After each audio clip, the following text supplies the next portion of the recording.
aula de hoje tem como tema a química inorgânica, os compostos inorgânicos.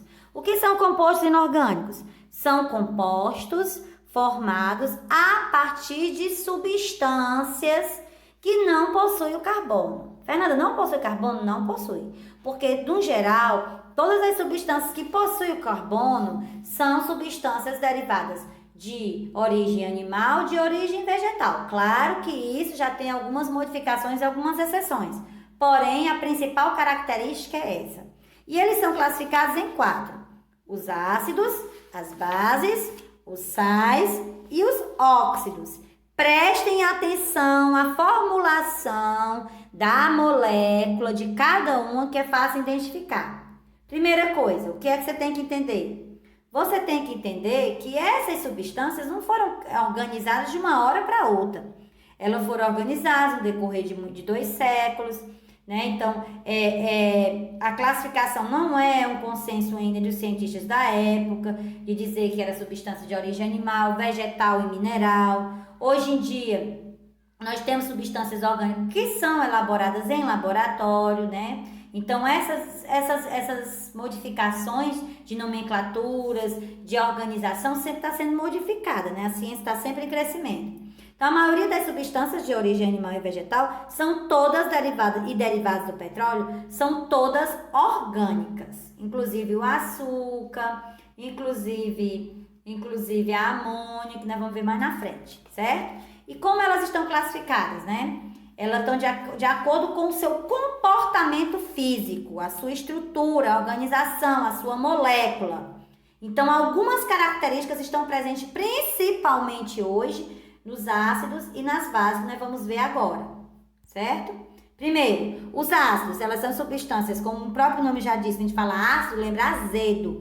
Ah, mas vamos estar tratando, olhando, sentindo sabor? Não.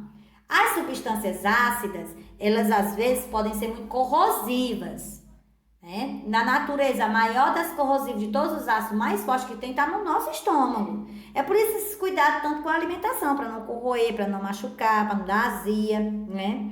E esses comportamentos, né, essa ionização, é bem propícia de entender. Primeiramente, um ácido ele possui o H no começo. Ah, mas Fernanda, e a água? A água, ela tem o H em primeiro, H2O. Porém, a água é uma exceção de substância ácida, que mais tarde nos óxidos nós vamos decifrar porque que ele não é ácido, certo? Alguns exemplos de ácido no nosso cotidiano. Nós temos os vinagres, nos refrigerantes, nas frutas cítricas no geral, cada uma tem um ácido específico. E assim vocês vão encontrar as substâncias na casa de vocês, por exemplo, dando uma lida na organização, na composição química dele. Os ácidos eles podem ser classificados em fracos e fortes, certo? Esses ácidos, ele possui o quê? O hidrogênio no começo. E quando ele tem o oxigênio na sua estrutura, na sua composição, ele tem nomes especiais. É por isso que lá na nomenclatura, quando vocês verem no texto complementar, tem uns nomes aí, por que que termina em hídrico? Por que que termina em ico? Por que que termina em oso? Porque vai depender do ânion, que é o ânion, é a parte final do ácido. Se o hidrogênio indica que ele é ácido, o que sobra na molécula representa o seu ânion, certo? Aqui tem algumas tabelas dos principais ácidos conhecidos, o clórico, o sulfúrico, o fosfórico, o silício, o bórico, o carbônico e o nítrico, que vocês têm na tabela e no texto de complementação, que vai estar logo abaixo aqui a aula, para vocês identificarem e organizarem o nosso cotidiano, certo? Além dos ácidos, nós temos as bases, né? Que também tem uma característica na sua organização. Prestem atenção à estrutura de uma base. Uma base, ela possui, né, no caso, o oxigênio e o hidrogênio. Ah, mas Fernanda, teve hidrogênio, não é ácido? Sim, mas hidrogênio no começo. Quando tem oxigênio e o hidrogênio no final, a gente diz que a substância tem hidroxila.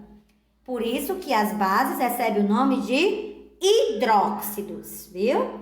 E essas bases são substâncias que a gente encontra no nosso cotidiano, como todas as soluções de limpeza, por exemplo, que possuem a base de sabão, né? Que a gente coloca essa substância na formulação do sabão e nos detergentes, e é observado também na natureza em alguns animais, como nos ácidos liberados, que a gente chama de ácido, mas acaba sendo uma substância básica, liberada por alguns insetos, né?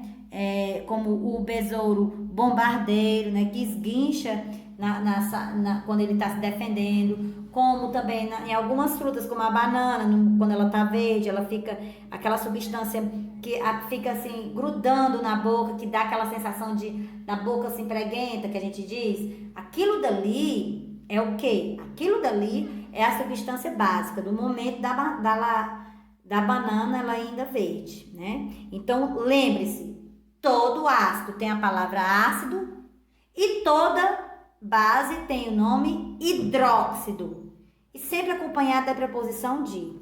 Só que o hidróxido, a formulação do nome dele é diferente do ácido. Por quê? Porque para identificar o ácido tem o H em primeiro. Para identificar a base tem o OH no final. E esse OH, que representa o hidróxido, vem na formulação início do nome. Tá aí, ó. Hidróxido de sódio, hidróxido de potássio, hidróxido de magnésio. Hidróxido de... Aí vai o nome do elemento que está à frente da hidroxila. Hidróxido de sódio, hidróxido de potássio, hidróxido de magnésio. Estão entendendo? O nome primeiro hidróxido representa o final da fórmula da base. Certo? Então, os ácidos e as bases, as substâncias no geral, elas podem ser classificadas com um certo teor de ácido ou base. Certo? E essas substâncias, elas têm um caráter, né, muito diferente, elas são diferenciadas. E essa diferenciação a gente pode observar, né, na medida do pH, que no caso é o potencial hidrogeniônico, ou seja, a capacidade de uma substância ser mais ácida ou ser mais base. No caso, quando a gente vai fazer essas medições, vai depender da cor, da coloração. É por isso que tem alguns elementos, por exemplo, como o repolho roxo, ou o hibisco, que é aquela florzinha vermelha que a gente gosta de plantar ao redor de casa, que é uma planta bonita. Aqueles ali, eles são substâncias, eles têm eles podem indicar a quantidade de ácido e base de uma outra substância, né? Quanto mais avermelhada, mais ácida a substância é, quando estão nesse processo de observação, né? E quando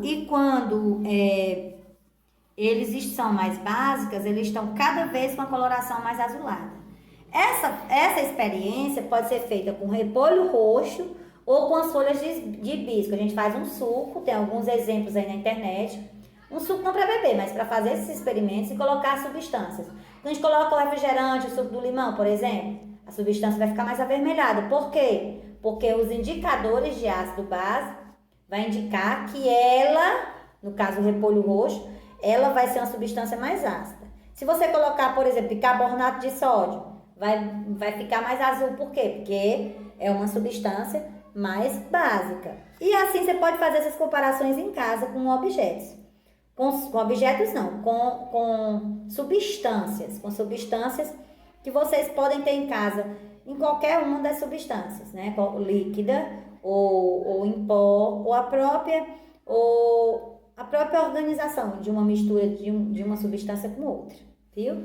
Tenham todos uma boa tarde, fiquem atentos e fiquem com Deus. Atenção na atividade.